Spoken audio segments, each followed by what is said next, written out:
Hello friends, ఇక్కడ ఇంట్లో మిగిలిన ఈ కూరగాయల వేస్ట్ పదార్థాలు, కూరగాయల పొట్టు, ఇది చూడండి, ఇది మన సంత్రా పొట్టు, ఉల్లిపాయ పొట్టు, ఇది చిక్కుడుగాయ పొట్టు, ఇట్లా అనేక రకాలుగా దానిమ్మ పొట్టు, ఇవన్నీ రకరకాల అరటిపండు తొక్కలు, ఇవన్నీ కలెక్ట్ చేసుకున్న ఈ చెత్త ఇన్స్టెంట్గా దీన్ని ఎరువుగా తయారు చేయకుండానే ఇన్స్టెంట్గా ఎలా పెట్టుకోవాలో మీకు ఇప్పుడు చూపెడతా.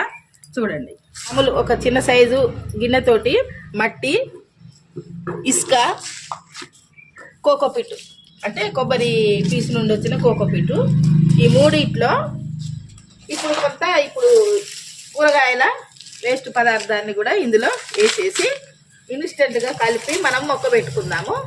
ఇది ఎలా పెరుగుతుందో మీరు చూసిన తర్వాత ఒక 4-5 రోజుల తర్వాత ఆ చెట్టు ఎలా పెరుగుతుందో మళ్ళీ మీకు నేను చూపెడతా. మీరు చూసి వెంటనే మీరు నాకు కామెంట్ చేయండి. ఇక చూడండి, దీంట్లో కోడిగుడ్డు పొట్టు కూడా ఉన్నది. ఏది కూడా మనం వేస్ట్ చేసుకోవద్దు, ప్రతిదీ కూడా ఈ విధంగా మనం కలెక్ట్ చేసుకొని చెట్టు పెట్టుకుంటే చెట్లు మంచిగా ఎదుగుతాయి. ఇప్పుడు దీంట్లో నేను టమాటా చెట్టు పెట్టబోతున్నా.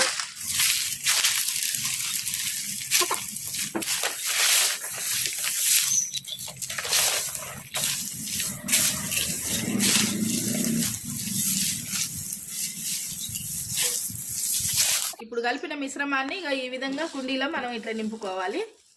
ఇప్పుడు దీంట్లో మనం టమాటా చెట్టు పెట్టుకుందాం.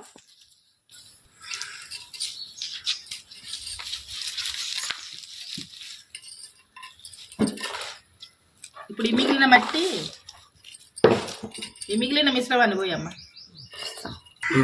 ఈ విధంగా కుండీలో ఇన్స్టెంట్గా మనము కూరగాయ తొక్కలు అన్నిటిని వేసేసుకొని మట్టితోటి, ఇసుక, కోకోపీటు, ఈ 4 పాలు సమానంగా కలుపుకొని ఇలా నింపుకుంటే మొక్క మంచిగా పెరుగుతుంది. చూడండి, టమాటా కాయలు కాసిన తర్వాత మళ్ళీ మీకు చూపెడతా. ఓకేనండి.